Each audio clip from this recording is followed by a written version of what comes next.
Hello and welcome to Tech Mojo. My name is Stuart and today I'm going to show you a few pieces of essential software that you'll need if you've just bought yourself a new computer or have a fresh install.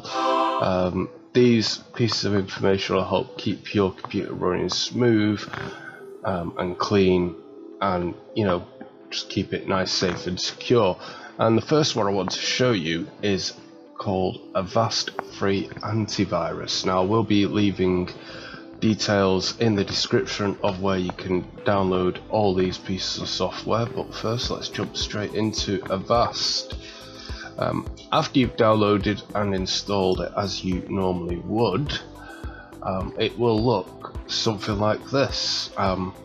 Now, Avast Antivirus is exactly that. The antivirus portion of this program is free. However, other portions are paid. So unless you want to pay for them services, I wouldn't bother, because the antivirus is just fantastic. So let's just go into the antivirus here. There are three options. You've got Run Smart Scan. It's a one-click health check for threats, updates and issues. It just scans like the registry and your operating system and a few other essential files.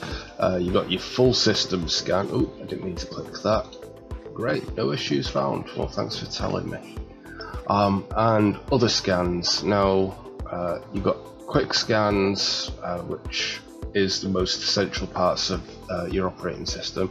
You can scan USB DVDs, you can scan individual folders, you can do boot time scans, and then you can create your own custom scan as well, where you select all your individual folders, this, that and the other.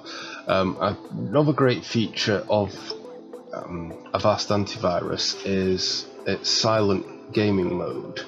Now, this has been a feature since I started using Avast many years ago. Just right click the quick launch icon here and just highlight silent mode.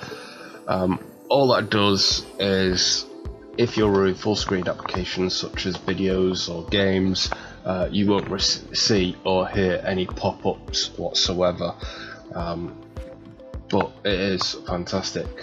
It will also update its own virus definitions automatically in the background. That's one of the newer features of Avast.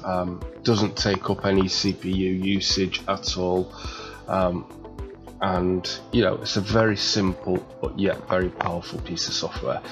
The second piece of software I want to show you is called C Cleaner or C Drive Cleaner.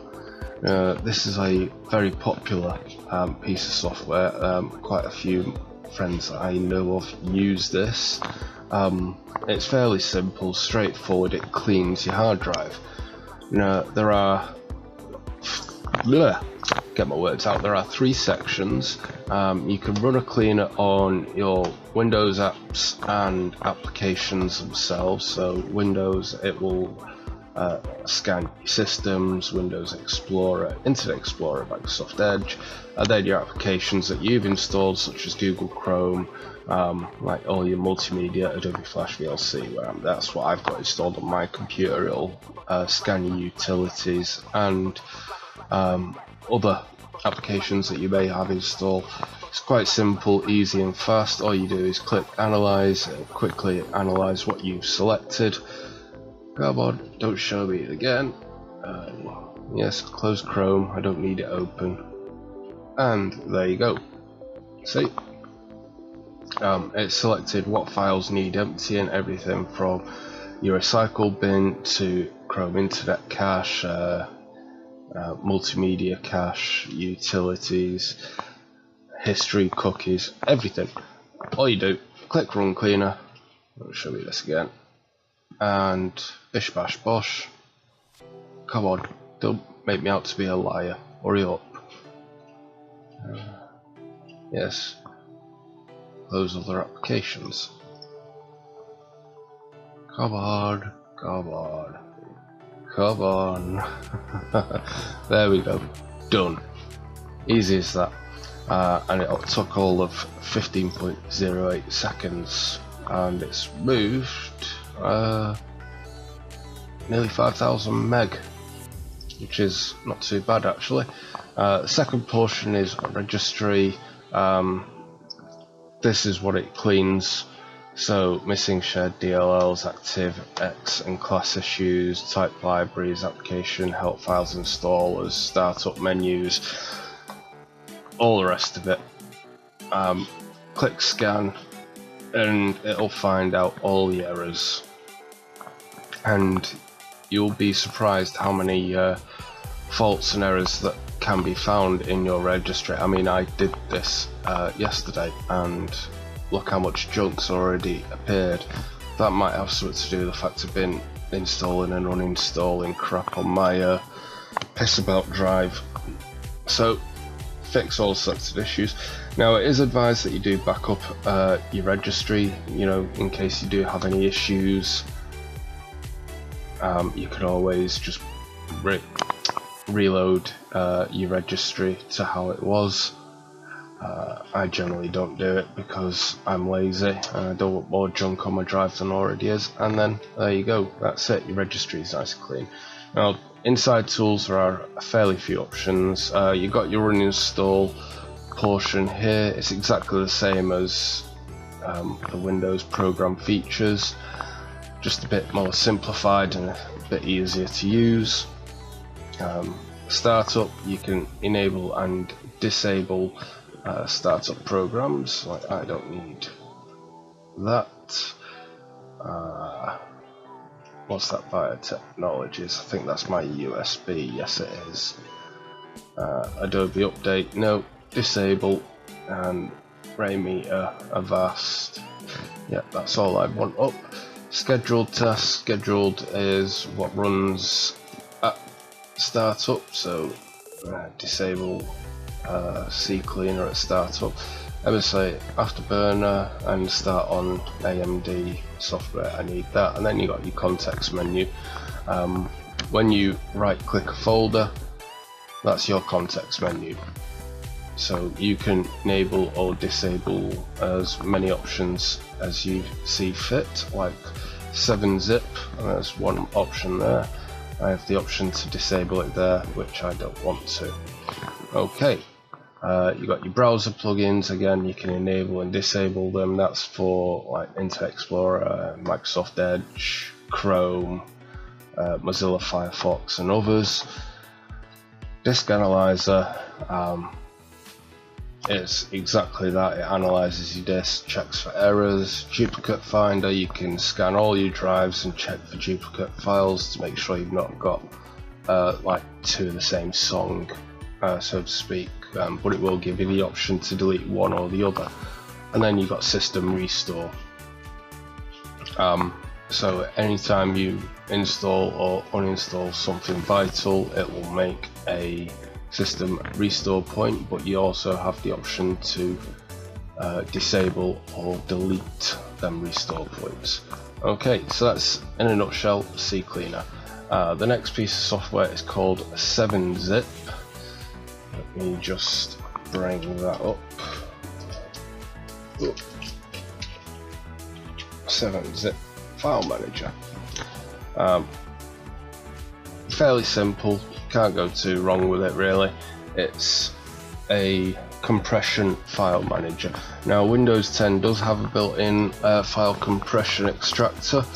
This is a little bit more in depth, and it covers a wider array of zipped files: WinZip, WinRAR, WinTAR, and a few others. So it's basically an all-in-one extractor, but it's simplified, it's nice and easy, so you can just click on a program, add or extract, and if you really wanted to, you could add them to an archive. So open archive, add to archive, and it gives you the option of how to compress it.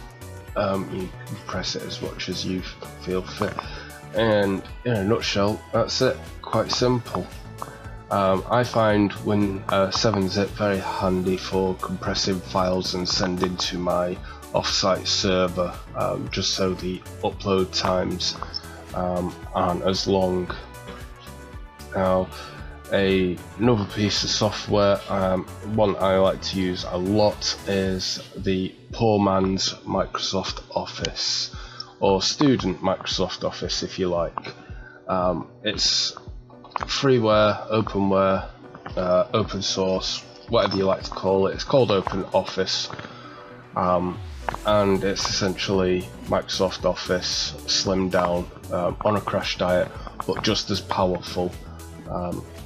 Everything from like your Word, Excel, presentation, drawing, database, formula, has built-in templates as well, so if you're writing a new document, business card, database, folders, labels, spreadsheets, the lot. It's just one of the pieces of software, so you know, when you download an important document, you can just easily open it. If you're like me, I write scripts for some of my videos, obviously not ones like this because I'm doing this on the fly. It's good if you do a lot of typing. It's got built-in spell check. It covers a lot of different languages as well, English US, English UK, English Australian, and so on and so forth, because I only know one language and that's bad English. So yeah, that's that. I'm sure there was another piece of software, but I can't remember off the top of my head what it was. VLC Media Player. Oops. Duh. There we go. Now, VLC Media Player is exactly that. It's a media player. I use it instead of the Microsoft specific one. It's similar to the Media Player Classic that you used to get in Windows 98 many moons ago. Because my first computer was back in 1999, I believe. I bought it off a friend for 400 quid, and that was an old Intel Pentium 4 top of the range bloody thing. It only had like 1 gig of memory, like a 60 gig hard drive, but it ran Windows Media Player and I loved it. And this is basically exactly the same thing, but a little bit more powerful, as you have the option to search and download subtitles from VLSub specific website. You can also visit the website to download subtitles as well for films, series, or whatever you download. And it also has, let me just go here, capture device. You can record your desktop with it. I mean, it's not fantastic, it's not as good as the paid version that I'm using at the moment, but it does the job, and there are quite a lot of different features with it as well. And you know, you can select what type of video format you want, what type of casing you want for that file as well. Like you could have a Windows Media Video and Windows Media Audio inside an ASF housing, so to speak. It's a fantastic piece of software. I can't fault it. I love it. Right, now I am going to end this video. If you did like this video, don't forget to like, comment and subscribe. There will be more video content like this coming soon. My name's been Stuart, and this has been Tech Mojo. I will say cheerio and toodle pip.